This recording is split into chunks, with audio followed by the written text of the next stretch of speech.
नमस्कार बच्चों। तो चलिए आज के इस क्लास में मैं आपसे बात करना चाह रही हूँ राष्ट्र का स्वरूप इस पाठ को लेकर। इस पाठ के लेखक हैं वासुदेव शरण अग्रवाल। तो प्रस्तुत निबंध को लेखक ने पृथ्वी पुत्र नामक आकर ग्रंथ से लिया है। इस निबंध में लेखक ने यह बताया है कि राष्ट्र का स्वरूप 3 तत्वों से बनता है।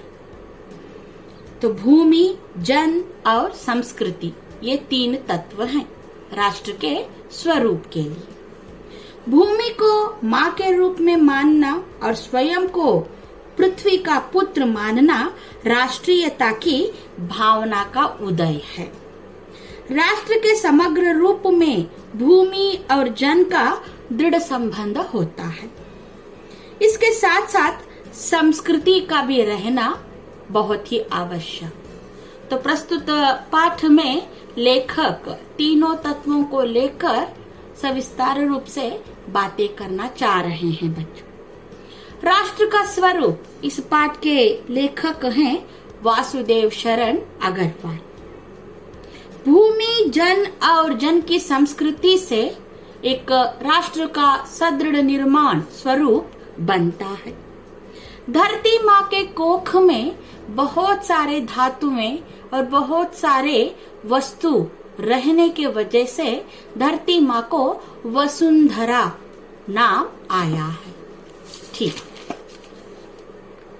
राष्ट्रीयता की जड़ें पृथ्वी के जितने गहराई में रहेंगे तो उतने ही राष्ट्रीयता की भावना सदृढ़ हो पाएगी, प्रबल हो पाएगी। पृथ्वी और जन दोनों के सम्मिलन से राष्ट्र का स्वरूप बनता है। पृथ्वी माता है और जन उसके सच्चे अर्थों में पुत्र हैं। माता के प्रति अनुराग और सेवा भाव हर एक पुत्र का कर्तव्य है। राष्ट्र का तीसरा अंग तत्व है संस्कृति। जीवन के विकास के युक्ति का रूप ही संस्कृति कहलाती है। युक्ति यानी कि सोच, आलोचना, विचारधारा। तो मनुष्य ना सोच विचार से जीवन को आगे लेकर बढ़ता है। तो उसकी ये जो युक्ति है, सोच है, आलोचना है, तो संस्कृति कहलाती है, जो एक राष्ट्र के निर्माण में बहुत ही महत्वपूर्ण तीसरा अंग है, तत्व है। जिस प्रकार जल के अनेक प्रवाह से अनेक नदियों को मिलने से एक सागर बनता है, समुद्र बनता है, और समुद्र एक रूप में होकर नदियों के अलग अलग एक भाग ही समुद्र, और उसी प्रकार राष्ट्रीय जीवन की अनेक विधियां और अनेक राष्ट्रीय संस्कृति मिलकर एक राष्ट्र का निर्माण स्वरूप बन जाता है। तो भारत देश में अलग अलग बोलने वाले, अलग अलग भाषा कहने वाले, अलग अलग धर्म के बहुत सारे लोग हैं। अनेकता में एकता दर्शाने वाली ये जो भारत की धरती है, भारत राष्ट्र जो है, तो अपनी विविधता में एकता को यहाँ पर दर्शाती है। तो अब आगे बढ़ेंगे हम इस पाठ के प्रश्नोत्तरों को लेकर। तो पहला सवाल रहेगा, एक शब्द वाक्यांश में उत्तर दीजिएगा। तो उसमें पहला सवाल है,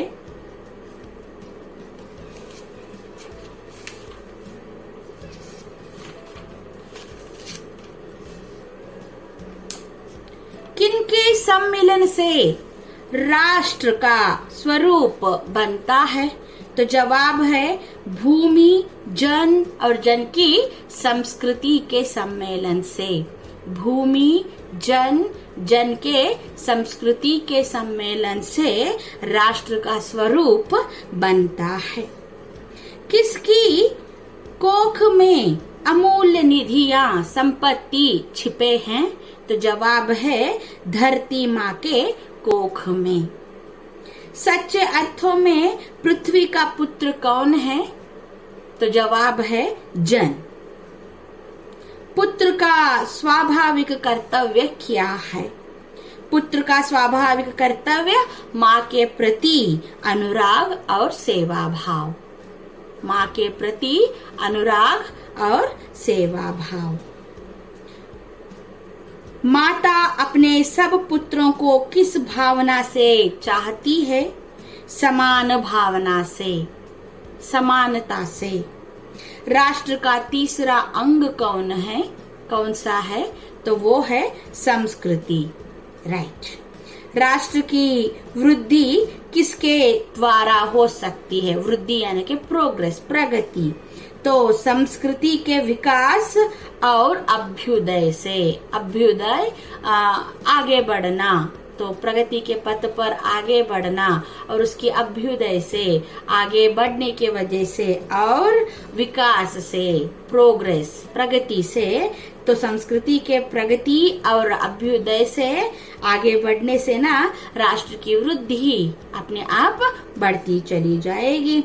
राष्ट्र का सुखदायी रूप क्या है? समन्वय युक्त जीवन। समन्वय युक्त यानी के ना हर एक हैं। So we all are equal, we all are one. तो यूनिटी के साथ, एकता के साथ अगर हम रहेंगे, समन्वय युक्त जीवन को हम व्यापन करेंगे, तो वो क्या है? सुखदायी जीवन का एक रूप है। संस्कृति का अमिट भंडार किसमें भरा हुआ है? गांव में रहने वाले लोक गीतों में। जानपद गीत, फोक सॉन्ग्स जो हम कहते हैं, जनपद के मुंह जुबानी जो आया है जानपद गीत, तो उन गीतों में ना संस्कृति का अमिट बहुत सारा भरा हुआ एक भंडार के रूप में हम गांव के लोक गीतों में इसको देखते हैं, संस्कृति को। राष्ट्र का स्वरूप, इस पाठ के लेखक वासुदेव शरण अग्रवाल। तो दीर्घ प्रश्नों के रूप में पहला सवाल है, तो जिसके लिए अंक है 3। राष्ट्र के निर्माण में तत्वों का जो है 3 तत्व, उनका वर्णन कीजिए। तो पहला तत्व जो है भूमि है, दूसरा तत्व जो है जन, और तीसरा जो है संस्कृति। इनका ना वर्णन करना है। और धरती को वसुंधरा क्यों कहा जाता है? ये दूसरा सवाल। तीसरा, राष्ट्र निर्माण में जन का क्या योगदान है? राइट। नेक्स्ट, लेखक संस्कृति को जीवन विटप कहते हैं, जीवन का वृक्ष कहते हैं संस्कृति को, तो क्यों? तो इसको आप विश्लेषित कीजिएगा।